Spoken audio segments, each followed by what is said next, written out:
Dan ada satu hal yang menarik yang Allah singgung dalam surat Al-An'am ayat 60. Allah Subhanahu wa taala berfirman, "Wa huwal ladzi yatawaffakum bil-laili wa ya'lamu ma jarahtum bin-nahar. Thumma yab'atsukum fihi liyuqda ajalum musamma. Thumma ilaihi marji'ukum thumma yunabbi'ukum bima kuntum ta'malun. Wa huwal ladzi yatawaffakum bil-lail." Dialah zat yang mewafatkan kalian di waktu malam. Wa ya'lamu ma jarahtum bin nahar. Dan dia mengetahui perbuatan kalian di siang hari. Allah mewafatkan kalian di waktu malam, dan Allah mengetahui apa yang akan kalian lakukan di siang hari. Konteks ayat ini berbicara tentang orang musyrikin.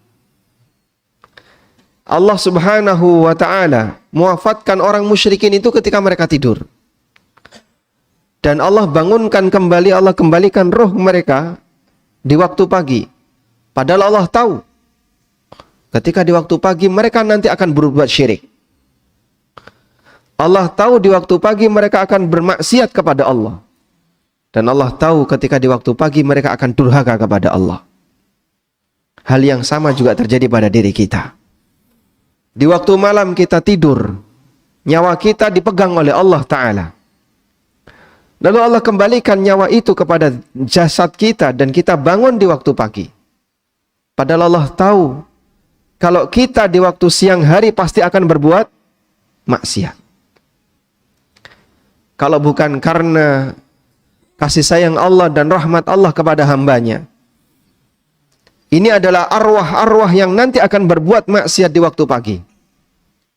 Kira-kira akan Allah kembalikan atau tidak jamaah? Namun karena Allah Subhanahu wa ta'ala sangat kasih sayang kepada hambanya, dengan rahmatnya, birahmatihi wa lutfihi wa karamihi, dengan rahmatnya, kasih sayangnya dan pemurahnya Allah, meskipun dia tahu nanti ketika siang hari kita pasti akan berbuat maksiat, di waktu siang hari kita akan durhaka kepadanya, namun roh kita tetap dikembalikan oleh Allah ke jasad kita. Allah memberikan kita waktu yang lama, kelonggaran yang demikian luar biasa, agar hambanya mau kembali kepadanya.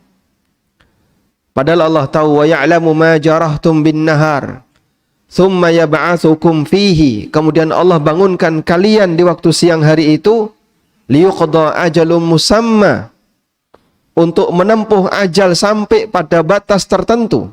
Sampai akhirnya kita diwafatkan oleh Allah dengan wafat al-kubra, dengan kematian yang besar, artinya kematian yang tidak lagi roh itu kembali ke dunia. Karena itulah jamaah yang dimulakan Allah, Allah ingatkan dalam Al-Quran, ya ayyuhal insan, ma gharraka birabbikal karim. Wahai manusia, apa yang menyebabkanmu menjadi tertipu disebabkan karena kemurahan dari Rabbmu. Birabbikal karim, disebabkan karena Rabbmu adalah zat yang al-karim, zat yang maha pemurah, memberi banyak hal, apapun yang kita butuhkan. Dan Allah Subhanahu wa ta'ala memberikan waktu tunda yang lama, meskipun kita berkali-kali berbuat maksiat jamaah. Renungan pertama yang perlu kita saksikan pada saat kita bangun tidur, Allah tahu setelah ini saya akan berbuat maksiat. Namun Masya Allah, Allah Subhanahu wa ta'ala dengan kasih sayangnya membiarkan kita untuk tetap hidup. Roh itu dikembalikan oleh Allah Subhanahu wa ta'ala. Oleh karena itu jamaah yang dimuliakan Allah Ta'ala, sebagai seorang mukmin sudah selayaknya kita banyak bertobat kepada Allah dan sering-sering berusaha untuk kembali kepadanya dalam setiap suasana yang kita lakukan, sehingga ketaatan yang kita laksanakan jangan kita anggap sebagai sebuah jasa besar untuk Islam, karena Allah tidak butuh kita. Namun sebaliknya yang kita pikirkan, semoga ini mengawali hidup kita yang baik, karena kita di pagi hari setelah dibangunkan oleh Allah, kita awali dengan berzikir kepada Allah Subhanahu wa ta'ala. Tayyib. Selanjutnya kita akan menyesuaikan tema seperti yang dikehendaki oleh panitia, berharap tidak membahas tentang muamalah terlebih dahulu, tapi diawali dari muamalah dalam berkeluarga.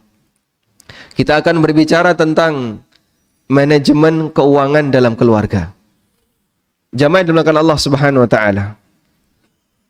Keluarga inti itu terdiri dari siapa saja, Pak? Suami, istri, anak, orang tua, terus budak, saudara. Saudara masuk enggak? Saudara itu masuk keluarga inti atau tidak? Tidak, ya.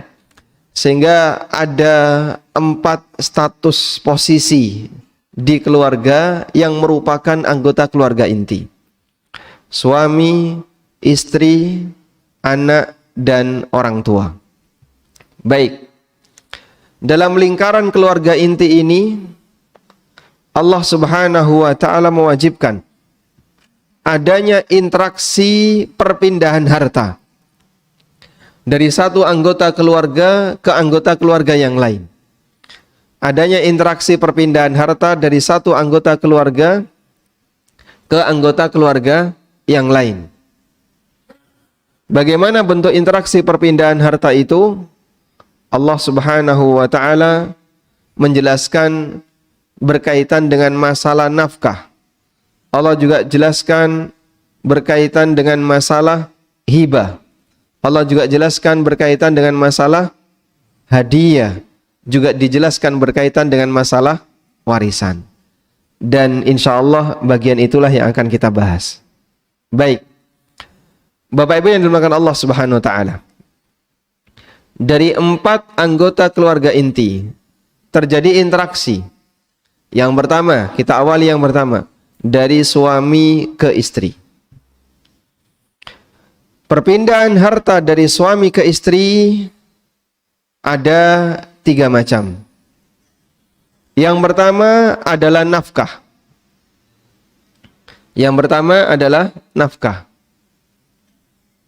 Yang kedua adalah hibah atau hadiah. Yang ketiga warisan. Nafkah, yang kedua hibah atau hadiah, yang ketiga warisan. Ada enggak Pak yang keempat? Bisa kasih contoh yang keempat? Ada? Anda bisa sebutkan yang keempat? Wasiat boleh enggak? Suami berwasiat kepada istrinya boleh enggak? Enggak boleh. Wasiat harta boleh enggak suami ke istri? Tidak boleh. Kenapa?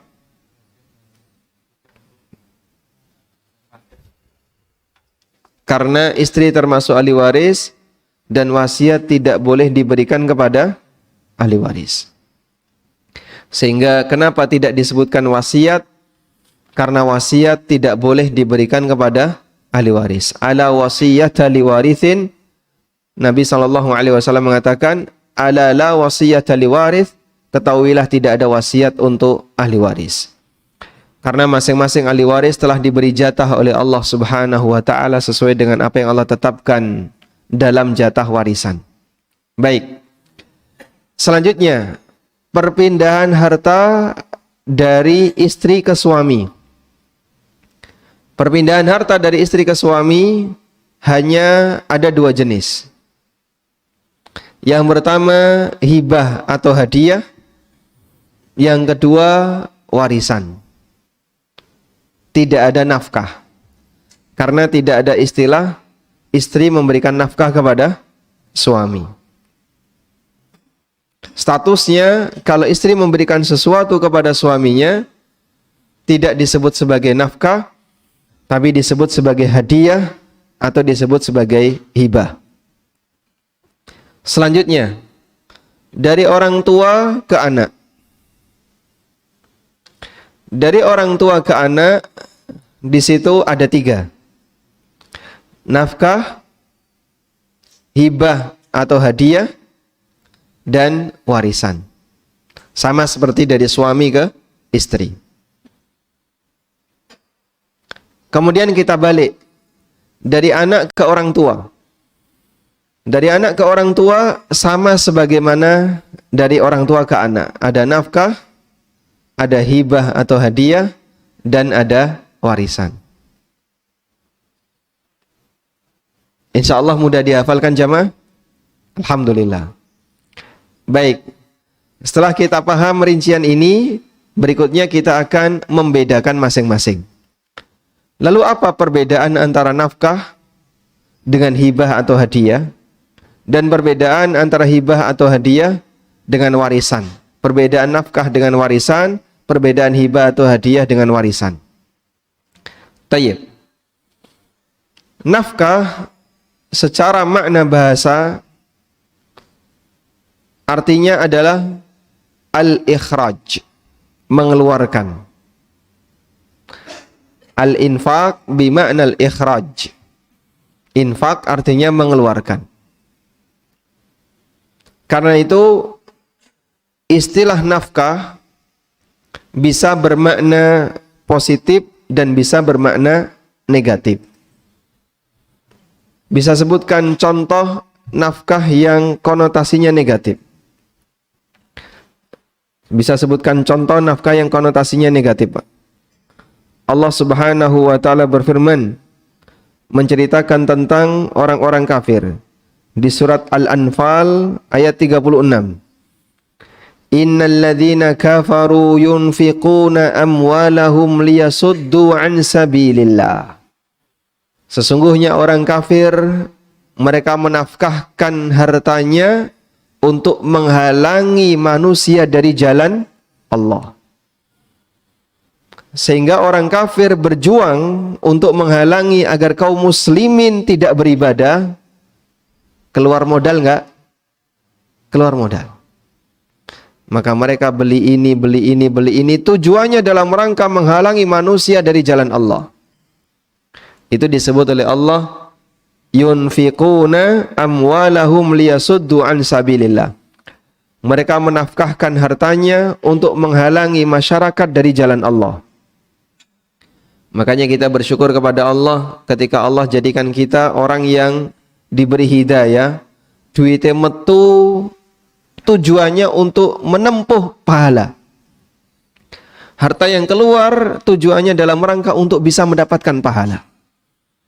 Itu luar biasa yang disebut oleh Nabi SAW sebagai harta yang saleh dipegang oleh orang yang saleh. Ni'mal malus saleh ma'ar rajulis saleh.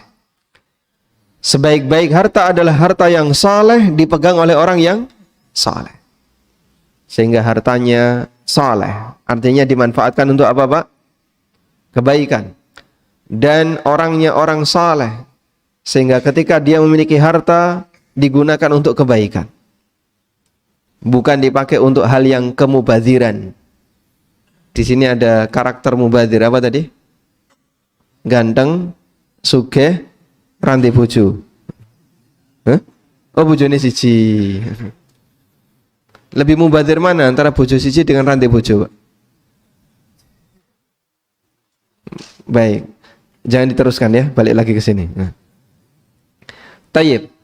Jadi jamaah dimuliakan Allah Subhanahu wa taala, ni'mal malus saleh ma'ar rajulis saleh. Sebaik-baik harta adalah harta yang saleh yang dipegang oleh orang yang saleh. Allah Subhanahu wa taala menyebut harta yang dipegang oleh orang non-muslim yang dia gunakan untuk berbuat maksiat disebut infak untuk menghalangi manusia dari jalan Allah. Minimal infak itu menghalangi dirinya sendiri untuk beribadah kepada Allah. Sehingga dia punya harta tapi justru menghalangi dirinya sendiri pemiliknya untuk beribadah kepada Allah. Selanjutnya,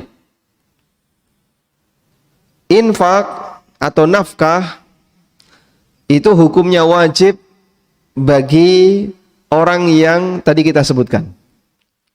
Istri, anak, orang tua. Memberikan nafkah hukumnya wajib. Karena Allah perintahkan dalam Al-Quran, liyunfik dhu sa'atim min sa'atih wa man qudira alaihi rizquhu falyunfik mimma atahullah. hendaknya orang yang punya kelonggaran harta dia memberikan nafkah sesuai dengan kelonggarannya. Wa man qudira alaihi rizqu, dan barang siapa yang rizkinya disempitkan, penghasilan sebulan kurang dari 500.000, falyunfik mimma atahullah, maka hendaknya dia berikan nafkah sesuai dengan apa yang Allah berikan kepadanya. Sehingga seorang suami tidak perlu pelit ketika memberikan nafkah kepada istrinya, kepada anaknya, karena ini sebuah kewajiban. Duit-duit mbok simpen go apa? Punya uang kalau cuma disimpan tidak ada manfaatnya. Tapi ketika diberikan kepada keluarga sebagai nafkah, mencukupi kebutuhan mereka, maka bernilai sebagai kewajiban seorang suami kepada istrinya dan kepada anaknya, atau kewajiban anak kepada orang tuanya. Selanjutnya, poin yang kedua. Tadi nafkah, poin yang pertama apa hukumnya? Wajib. Poin yang kedua, nafkah itu sesuai kebutuhan. Nafkah itu sesuai kebutuhan.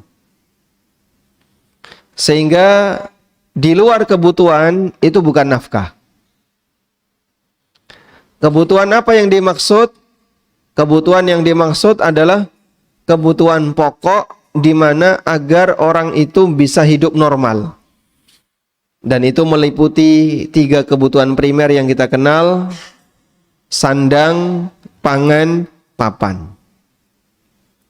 Apa dalilnya, Pak?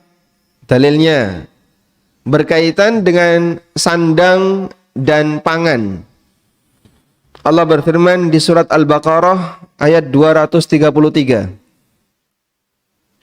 Al-Baqarah 233.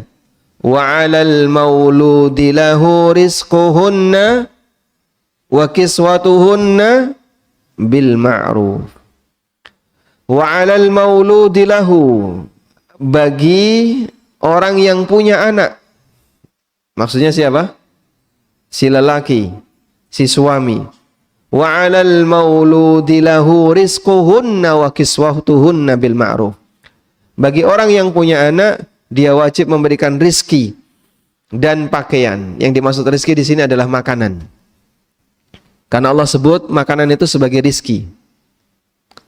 Sebagaimana ketika Nabi Zakaria alaihissalam, falamma dakhala 'alaiha Zakaria wajada 'indaha rizqa. Ketika Nabi Zakaria menemui Maryam, di dekat Maryam itu ada rizki. Dan yang dimaksud rizki di situ adalah makanan. Ada makanan di dekat Maryam. Allah sebut makanan itu sebagai rizki. Wajada indaha rizqa, maksudnya ada, Zakaria menjumpai ada rizki, maksudnya adalah ada makanan di dekat Maryam. Allah berfirman, wa 'alal mauludi lahu rizquhunna wa kiswatuhunna bil ma'ruf. Bagi orang yang punya anak, maka dia wajib memberikan makanan dan pakaian kepada istrinya bil ma'ruf, dengan kadar ma'ruf. Artinya sesuai urf yang berlaku di masyarakat. Sudah? Ini dalil yang menunjukkan kewajiban suami memberikan apa, Pak? Sandang dan pangan bagi istrinya. Kemudian yang ketiga adalah tempat tinggal. Papan. Allah berfirman di surat At-Talaq ayat yang ke-6. Askinuhunna min haitsu sakantum min wujdikum wa la tudarruhunna litudayyiqu alaihin. Askinuhunna, sediakanlah tempat tinggal untuk para istri kalian. Min haitsu sakantum min wujdikum, sesuai dengan kemampuan kalian untuk menyediakan tempat tinggal. Sehingga suami punya kewajiban untuk menyediakan tempat tinggal bagi istrinya. Makanya kalau ada orang yang menikah terus ditanya, "Bapak tinggal di mana?" Di PIM. Ya, kok salah ya? PMI ya. Pondok Mertua Indah. Ini berarti ada satu kewajiban nafkah yang belum tertunaikan, yaitu menyediakan tempat tinggal. Karena seorang suami wajib menyediakan tempat tinggal. Baik. Inilah yang dimaksud dengan kewajiban pokok yang harus ditunaikan oleh seorang muslim kepada orang yang wajib dia nafkahi. Baik. Kemudian siapa saja yang wajib dinafkahi?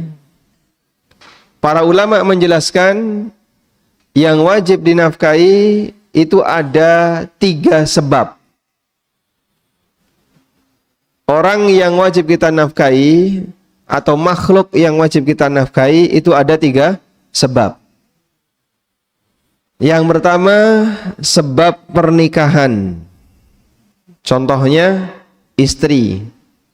Yang kedua, sebab nasab. Contohnya anak atau orang tua. Yang ketiga, sebab kepemilikan. Sebab kepemilikan. Contohnya nama Pak? Budak. Contohnya budak. Tapi sekarang budak sudah tidak ada. Contoh di zaman sekarang, orang wajib memberi nafkah karena sebab kepemilikan.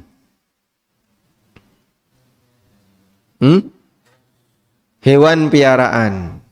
Mongko nek jenengan gadah sapi, punya kambing, punya ayam, wajib dinafkahi. Apa dalilnya? Rasulullah sallallahu alaihi wasallam bersabda, dakhalat imra'atun fi hirratin an-nara.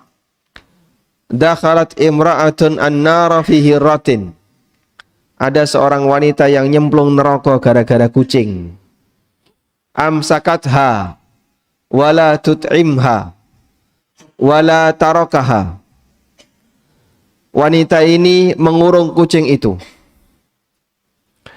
dan tidak diberi makan, juga tidak dilepaskan sampai kucing itu mati, maka wanita ini masuk neraka. Sehingga disebut oleh Nabi SAW masuk neraka karena dia tidak memberikan nafkah wajib bagi hewan piaraannya. Makanya kalau ada orang duwe sapi raiso makani, pilihannya 2. Yang pertama, sapi ini dipangan. Ya, raiso ngasih makan kan sapi ini dipangan. Yang kedua, sapinya dijual. Sehingga tidak boleh bagi dia untuk tetap mempertahankan, padahal dia tidak bisa menyediakan bahan makanan untuk sapi. Musim paceklik di Madiun, ada yang sampai kayak gitu Pak? Tidak ada ya. Di Gunung Kidul orang bisa mengalami kayak gitu. Sehingga kalau masyarakat Gunung Kidul mengalami kondisi paceklik, krisis air, sapi Gunung Kidul dijual ke Sleman. Kalau Sleman, alhamdulillah, hampir tiap saat ada air.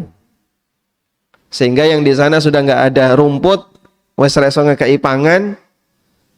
Orang kalau ngasih makan itu harus beli jagung.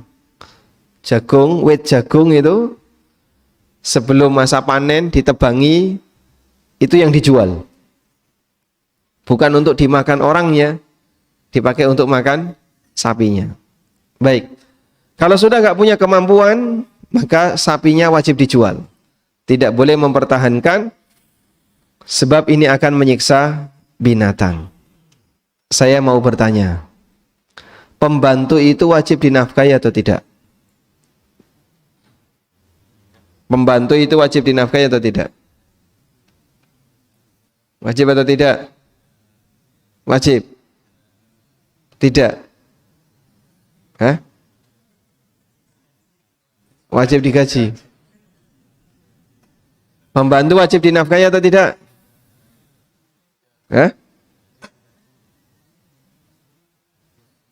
Kalau pripun Pak? Kalau di rumah majikan wajib ya. Sehingga pembantu yang tinggal di rumah majikan, apakah majikan wajib menafkahinya? Wajib ya. Masak-masak dewe. Pripun Pak? Oh gitu, Masya Allah. Baik, sekarang coba kita lihat dari sebab nafkah tadi. Pembantu itu apakah wajib dinafkahi karena hubungan pernikahan? Ini bahaya ya. Yang kedua, apakah karena sebab nasab? Tidak juga. Apakah karena sebab kepemilikan? Ya? Bisa jadi. Berarti pembantunya budak. Kalau pembantu wajib dinafkahi dengan alasan sebab kepemilikan, berarti sama dengan menyebut pembantu sebagai budak. Pembantu budak atau bukan? Bukan. Berarti dari 3 sebab tadi, apakah pembantu wajib dinafkahi? Tidak. Tapi mangane ning nggon aku ya, Pak. Nah, itu atas kebaikan majikan memberikan makan kepada pembantu sebagai apa? Tambahan gaji. Sehingga dia digaji plus dijamin. Penjaminannya ini yaitu makan, tidur, listrik gratis, apapun gratis. Itu semuanya adalah apa? Tambahan dari upah. Di samping dia dapat upah, dia dapat itu. Dan itu bukan sebagai nafkah karena pembantu bukan orang yang wajib dinafkahi. Oleh karena itu kalau ada orang yang bertanya, Pak, boleh nggak ngasih zakat fitrah ke pembantu? Ngasih zakat fitrah ke pembantu, boleh nggak? Kenapa boleh? Karena hukum asal zakat diberikan kepada orang yang tidak wajib kita nafkahi. Sehingga memberikan zakat ke pembantu hukumnya boleh. Walhamdulillah. Tayyib. Selanjutnya hibah atau hadiah. Hibah atau hadiah ini pemberian di luar kebutuhan. Sehingga nafkah sudah dipenuhi. Lalu kalau orang tua ngasih lebih, suami ngasih lebih, maka kelebihan itu statusnya adalah hibah atau hadiah. Bukan sebagai nafkah. Kemudian dari sisi hukum, hibah atau hadiah hukumnya tidak wajib. Tapi sifatnya dianjurkan.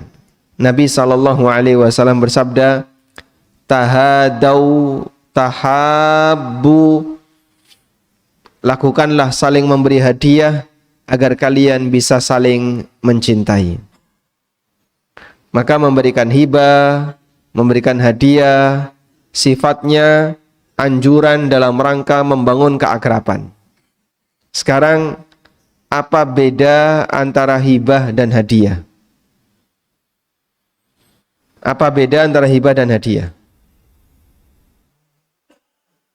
Bedanya apa?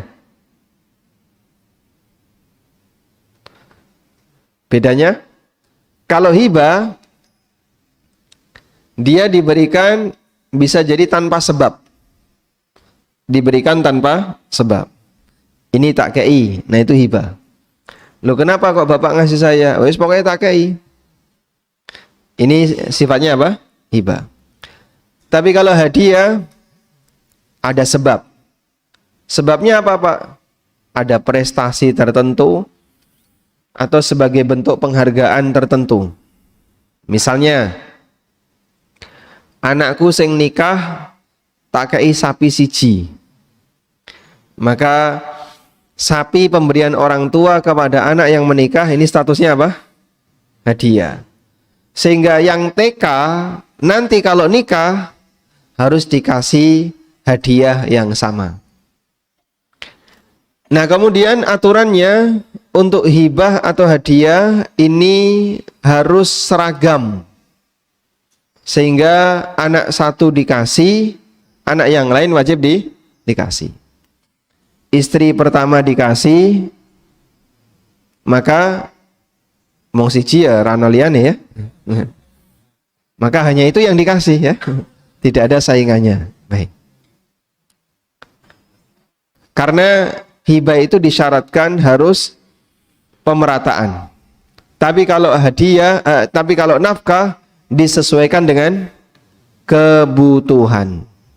Oleh karena itu nafkah anak bisa jadi berbeda-beda karena kebutuhan mereka berbeda-beda. Kata orang, anak wedok ragat okeh hasil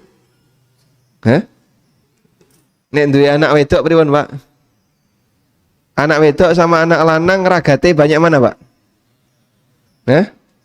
Banyak perempuan. Betul? Baik. Karena itulah fadilah besar bagi orang tua yang bersabar ngerawat anak perempuan. Sehingga Imam Bukhari di Adabul Mufrad di bagian awal sampai menyebutkan keutamaan merawat anak perempuan lebih dari satu, lebih dari dua.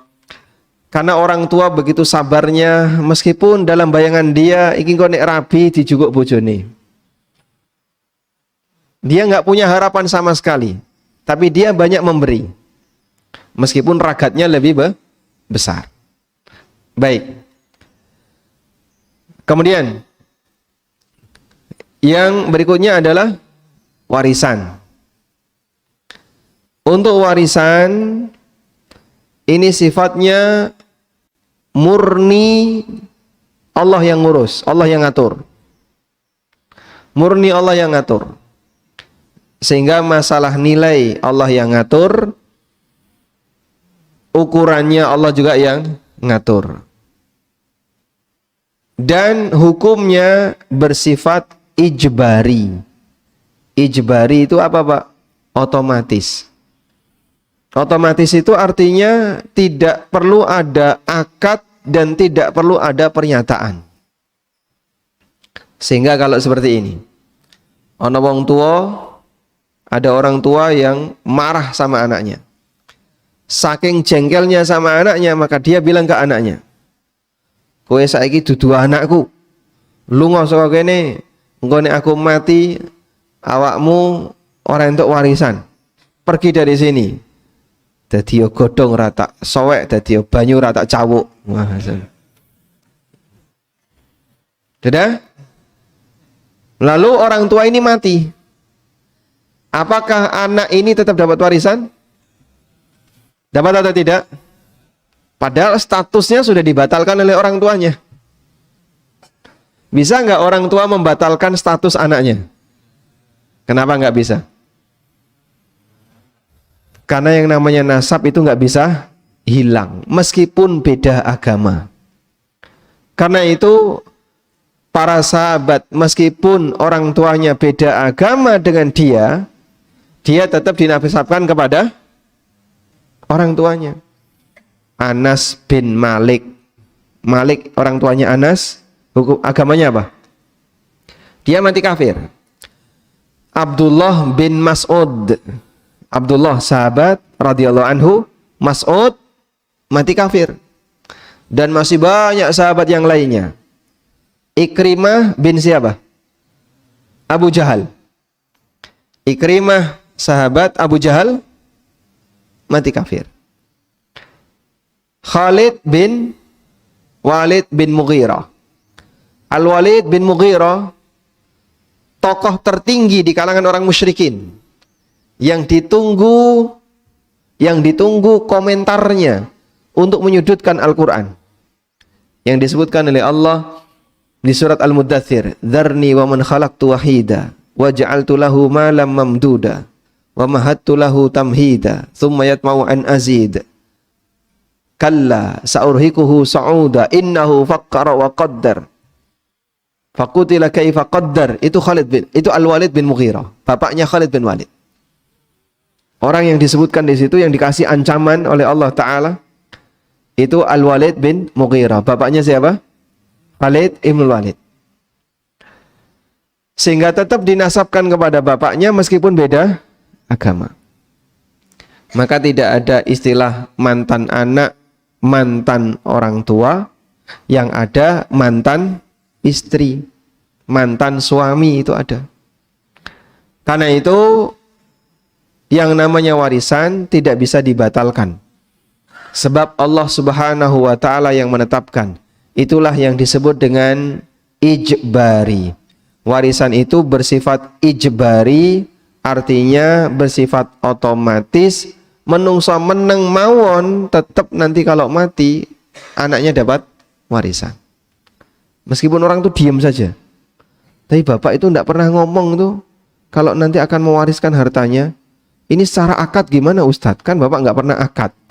Warisan rah butuh akad mas. Karena warisan sifatnya apa? Ijbari. Baik. Dan jatahnya sudah ditetapkan. Maka manusia tidak boleh berkreasi. Ikuti saja sesuai dengan panduan yang ada dan tidak perlu membuat aturan sendiri. Karena itu kalau ada orang yang dalam membagi waris kok ngatur karepe dhewe, pokoke kudu ngene, nek gak ngene ora sida. Mas, hak kamu apa? Wewenang kamu apa? Allah yang mewasiatkan dalam Al-Qur'an, yusikumullahu fi auladikum lidzakari mithlu haddil unthayain. Allah wasiatkan kepada untuk anak-anak kalian. Anak lanang dapat jatah 2 kali dibandingkan anak wadon. Sak gendong sak pikulan. Lanang niku gendong napa mikul? Nek wedok. Hah? Gendong. Gendong ngarep gurih, Pak. Hah? Guri gendong ngarep yang gendol. Berarti entuk loro dong.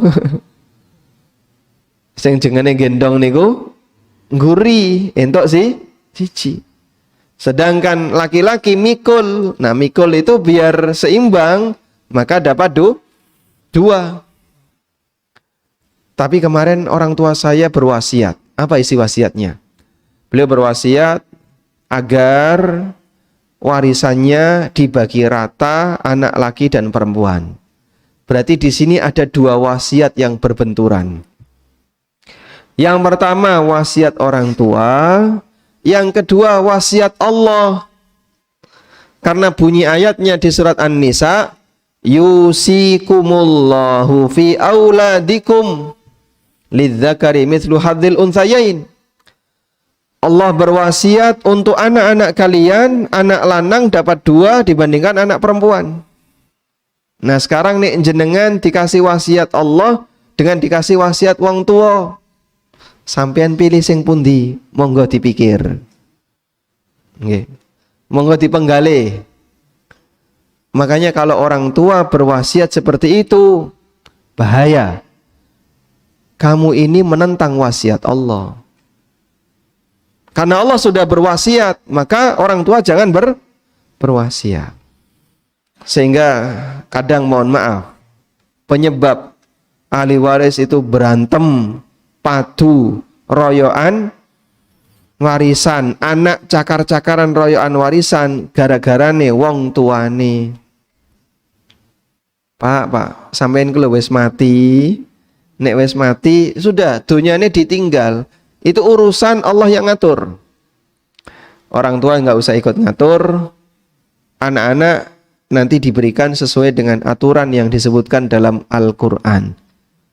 Karena yang namanya warisan itu bukan lagi harta mayit. Begitu si orang ini mati, maka otomatis harta itu jadi warisan. Baik, satu pertanyaan ya. Ada salah satu anak yang dia itu ketika hidup sakit-sakitan, bolak-balik mlebu rumah sakit, sampai wong tuane itu ngedol sawah, ngedol lemah, hingga hartanya itu berkurang banyak untuk biaya pengobatan anaknya yang sakit-sakitan ini. Dulu bapak itu punya sawah 5 petak, ya, lalu dijual 2. Sekarang tinggal 3 dan 1 pekarangan yang ada rumahnya. 2 kenapa dijual? Untuk mengobati anak ketiga sing loro-loronen. Punya 5 anak, yang ketiga itu sering sakit. Tapi hidup sampai akhirnya mereka dewasa semuanya, semuanya dewasa, utuh 5 anak. Udah, wong tuane mati. Dulur-dulure protes. Ya. Pembagian warisan. Maka yang tahu ceritanya kakaknya. Dhisik bapak itu ngedol sawah ning kene, tujuannya untuk ngobati awakmu. Nah sekarang sawah bapak tinggal 3, dulu punya 5. Maka untuk pembagian warisan ini jatah kamu sudah tidak ada. Ya. Ini benar atau salah? Kenapa?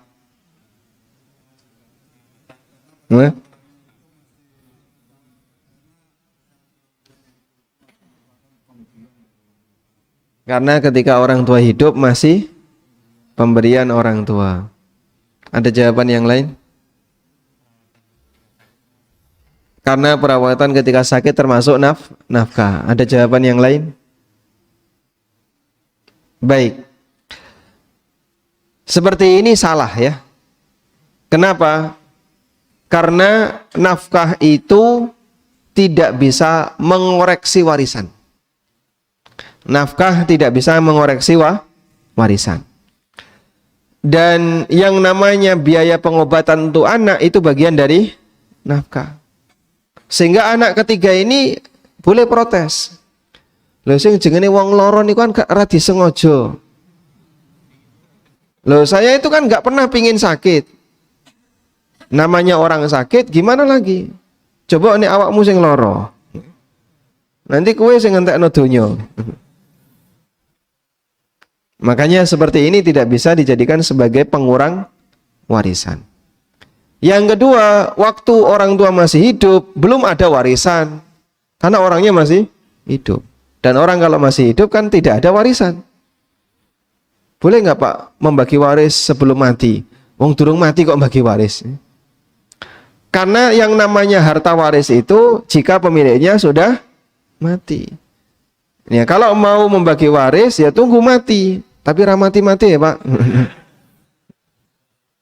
Lah pripun? Baik. Oleh karena itu tidak ada istilah bagi waris sebelum mati. Tapi kalau memberikan saran ya dan nasihat. Nanti kalau bapak mati, ini tak tunjukkan. Bapak itu punya harta di sini, harta di sini, harta di sini. Bapak yang duwe simpenan, nggih. Anak ning kono duwe. Wah, ngaku saiki kan. Pak ge arep mati kayak ngaku, Pak. Tayyib. Nah, seperti ini perlu ada keseimbangan. Jadi orang paham ya, nafkah ada di bagian ini, yang ini tidak boleh mengurangi jatah warisan. Karena nafkah itu tidak bisa mengoreksi warisan. Tayyib. Ada syubhat yang sempat tersebar di masyarakat. Bahwa yang namanya nafkah istri adalah uang jajan istri. Yang namanya nafkah istri adalah uang jajan istri. Sehingga kebutuhan sandang, pangan, papan itu bukan nafkah. Maka kalau ada istri yang tinggal bersama suaminya, lalu makan bareng, kemudian tinggal di situ, hidup di situ, itu tidak dihitung nafkah. Nafkah itu ya duit lebih yang diberikan suami kepada istrinya, uang jajan istri di luar kebutuhan pokok. Syubhat ini salah atau benar, Pak? Pernyataan ini salah atau benar? Salah atau benar? Salah. Yang jawab salah mana tadi? Kenapa salah?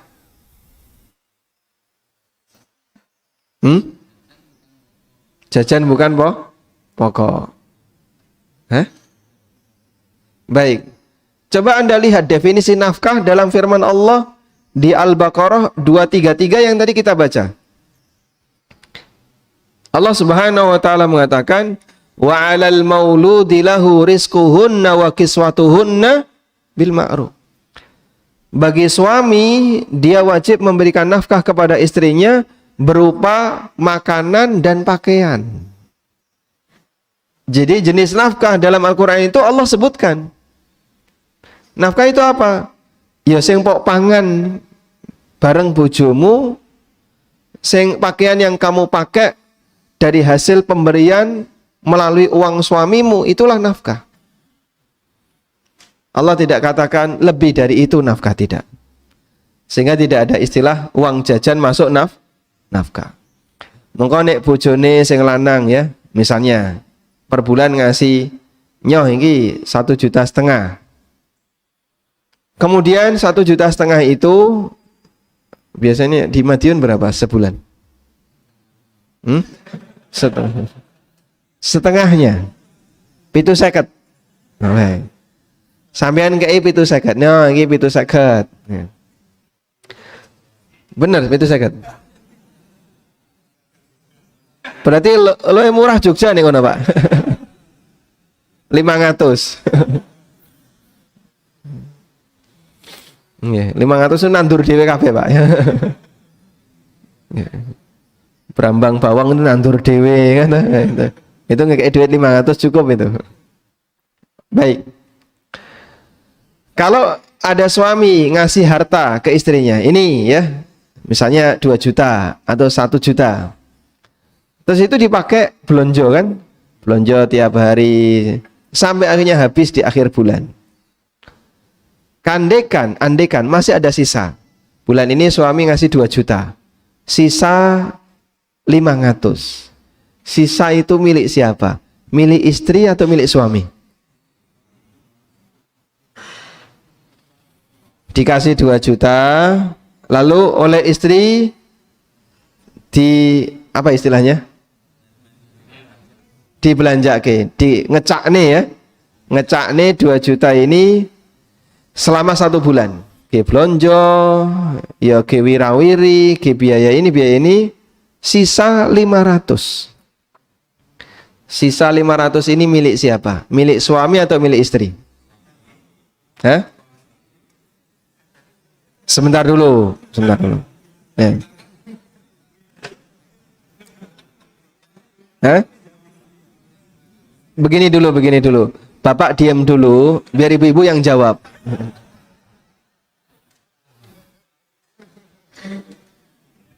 Menurut Anda, ayyatuhal mu'minah, sisa ini milik suami atau istri?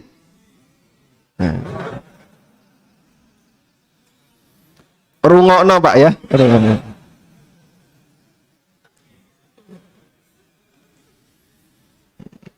Baik. Karena biasanya ya kita akan kasih peringatan kepada mereka bahwa yang namanya kepemilikan dalam keluarga itu dihargai. Sehingga istri mengambil uang suami tanpa sebab yang dibenarkan secara syariat tidak boleh.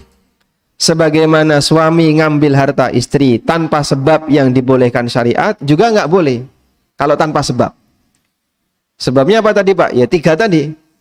Nafkah, hibah hadiah atau warisan. Karena yang namanya harta itu dihargai kepemilikannya. Sehingga kalau misalnya istri mau mencuci baju suami, sebelum dicuci diadakan apa dulu Pak? Ya?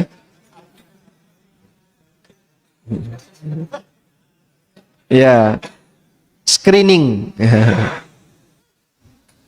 Nah, screening, kalau ibu menemukan uang 5.000, 10.000 di kantong suami, tolong laporkan.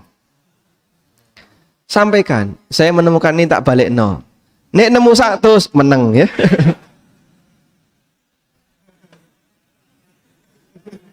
Betul Pak ya?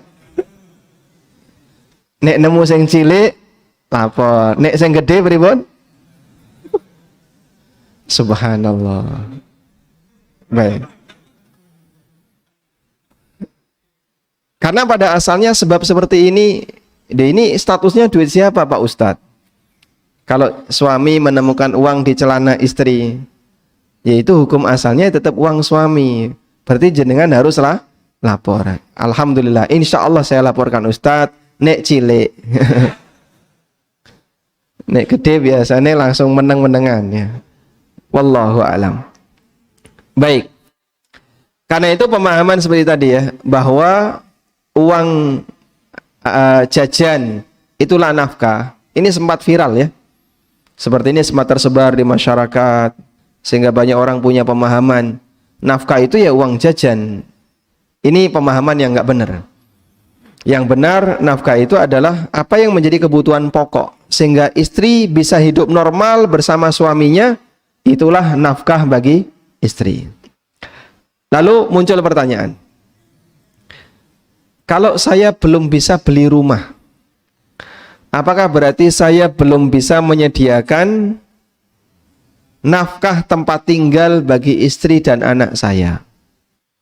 Kemarin sempat ada orang yang tanya kayak gini, Pak Ustadz, katanya nafkah itu termasuk salah satunya adalah papan, ya, tempat tinggal.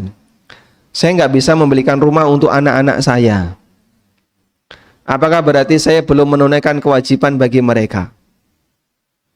Maka yang perlu diluruskan bahwa yang dimaksud menyediakan nafkah tempat tinggal itu tidak sama dengan membelikan rumah. Tapi maksudnya Anda menyediakan tempat tinggal untuk anggota keluarga yang wajib dinafkahi. Sehingga kalau Bapak bisanya hanya menyediakan kontrakan, maka nyewa kontrakan itu bagian dari kewajiban memberikan nafkah tempat tinggal. Lalu di kontrakan itu anak dikon manggon ning kono. Meskipun anak bisa jadi sudah nikah. Bapakmu durung duwe omah, ya nyuwun pangapunten, nek awakmu arep manggon karo bojomu ning kontrakan ini, silahkan. Menyediakan tempat bagi orang yang wajib dia nafkahi itu sudah masuk kategori menyediakan nafkah berupa apa? Tempat tinggal. Tidak harus membelikan. Sebagaimana suami tidak berkewajiban membelikan rumah bagi istrinya, tapi menyediakan tempat tinggal untuk istrinya. Baik dengan cara beli kalau mampu atau dikontrakkan. Wallahu a'lam. Walhamdulillahirabbil alamin. Sampai jam 6 ya. Masih ada waktu yang cukup longgar bagi jamaah yang mau menyampaikan sesuatu, kami persilahkan. Wassallallahu ala nabiyyina Muhammadin wa ala alihi wa sahbihi wasallam. Kemarin ada kertas pertanyaan yang panjang itu. Masih ada, Pak? Oh, di sini ya. Di sini masih ada. Yang bab muamalah. Bismillah. Alhamdulillah. Cukup, Pak, kita akhiri. Ada yang mau disampaikan, silakan. Baik, silakan. Waalaikumsalam warahmatullahi wabarakatuh.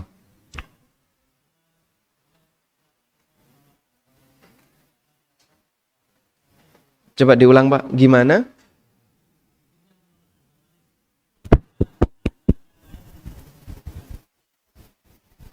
Baik. Bagaimana hukumnya menolak harta waris? Karena ahli waris yang lain lebih membutuhkan. Karena ada ahli waris yang lain yang lebih membutuhkan. Menolak itu tidak bisa. Bisanya memberikan jatah warisan dia kepada ahli waris yang lain, itu bisa. Karena Allah yang bagi, sehingga yang namanya anak tetap dapat warisan. Andai kan begini ya, ada orang mati, dia punya orang tua, punya anak. Nah biasanya orang tua itu merasa kasihan dengan cucunya. Iki bapaknya mati, putune sek cilik-cilik. Secara hukum orang tua ini dapat warisan. Tapi biasanya karena dia merasa sebagai kakek yang sudah berkecukupan, maka dia memberikan kepada cucunya. Sudahlah, kakek nggak usah dikasih warisan, diserahkan ke cucunya. Menolak itu tidak bisa. Bisanya menyerahkan jatah dia kepada ahli waris yang lain. Meskipun tidak harus warisan itu diterima dulu. Boleh tahu jatahnya. Jatah saya 1/6 misalnya. Ya weh, 1/6 ini tak kekno putuku. Itu bisa. Atau jatah saya sekian. Sekian ini saya kasihkan ke saudara saya, itu bisa. Tapi kalau menolak, tidak bisa. Wallahu a'lam. Nah, baik, silakan. Cek, tes.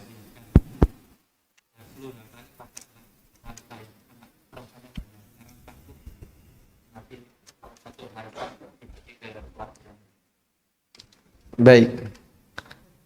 Ada pertanyaan, mikrofon di mana? Nah, di belakang. Perlu diulang nggak? Belum. Nah, mikrofonnya yang gerak ya, orangnya nggak perlu gerak. Monggo, dibantu Mas. Ya.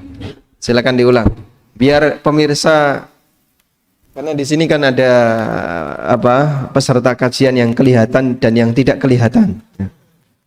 Biar yang tidak kelihatan bisa mendengar. Silakan. Bolehkah orang tua menghadiahkan seluruh hartanya kepada anak tunggal yang perempuan karena takut nanti jika jadi warisan anak perempuan tersebut hanya mendapatkan setengah dari harta orang tua? Baik. Apabila ada orang tua yang hanya punya satu anak perempuan, maka ketika dia meninggal dunia, anak perempuan ini dapat berapa? Setengah. Sisanya dikasihkan ke siapa? Saudara dari mayit. Dulure mayit. Sudah? Lalu khawatir, wah engko nek aku mati, anakku mau entuk setengah. Sing setengahnya ning dulur-dulurku. Boleh enggak dilakukan trik? Ya sudah, saya hibahkan harta ini untuk anak saya agar nanti saudara-saudara saya tidak mendapatkan jatah warisan saya. Baik. Hibah seperti ini boleh dengan syarat. Hibah itu diberikan dalam kondisi ketika orang tua masih hidup dan dalam keadaan sehat walafiat. Kalau wis mepet arep mati, wis loro-loronen ya, maka hibah itu terhitung wasiat. Hibah itu syaratnya harus dalam kondisi masih sehat. Sehingga kalau sudah mendekati kematian atau dalam kondisi sakit parah, hibah itu dihukumi sebagai wasiat. Oleh karena itu kalau mau dihibahkan ya harus dalam posisi masih hidup, sehat, seger, durung duwe kepikiran mati.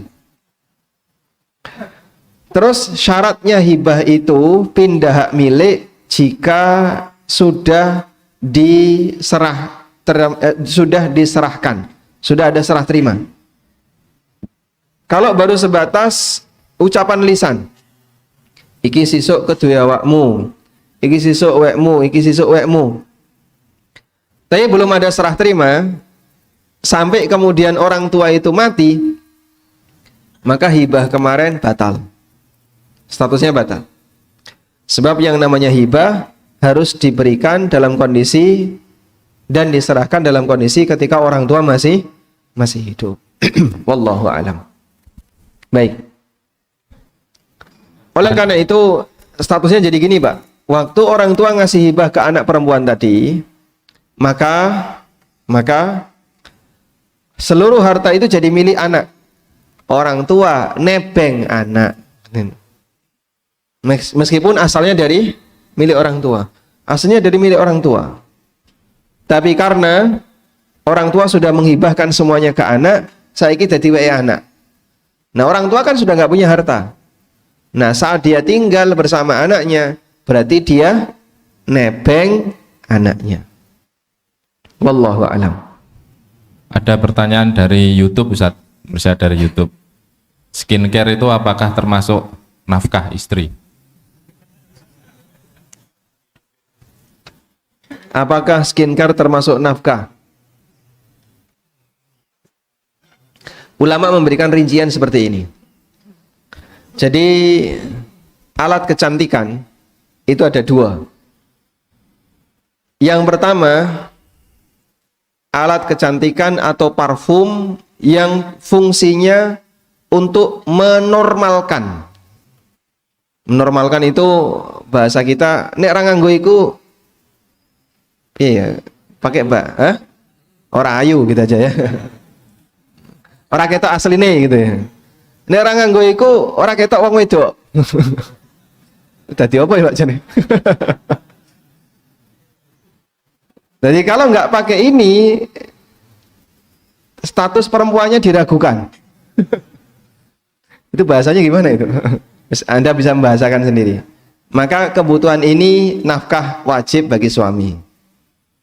Kebutuhan ini nafkah wajib bagi suami. Sehingga make up minimal agar perempuan masih terhitung perempuan. Itu apa Pak kira-kira? Itu wajib bagi suami. Paham kira-kira Pak? Baik. Yang kedua, make up lebih dari itu. Yang apabila dipakai semakin indah. Nah, kalau yang seperti ini kewajiban istri. Kenapa Pak yang seperti ini kewajiban istri? Karena yang lebih dari ini, yang lebih dari situasi normal, ya, itu adalah usaha istri untuk membahagiakan suaminya. Bahasa kita dandan, ya. At-tazayyun ala zauj, at-tazayyun li zauj. Berdandan untuk suaminya. Biar makin menarik sehingga bojone ora lirak-lirik, ya. Itu kewajiban istri. Sudah? Nah, Bapak kira-kira bisa ngukur ya. Mana yang make up kewajiban suami, mana make up kewajiban istri. Berarti kira-kira wedak itu apa, Pak? Hah? Suami atau istri? Nek gak wedaan jadi orang ketok wedok ngono, Pak. Kira-kira kalau seperti itu kewajiban suami. Tapi kalau misalnya parfum atau lipstick atau apa yang membuat istri itu semakin indah, maka ini kewajiban istri.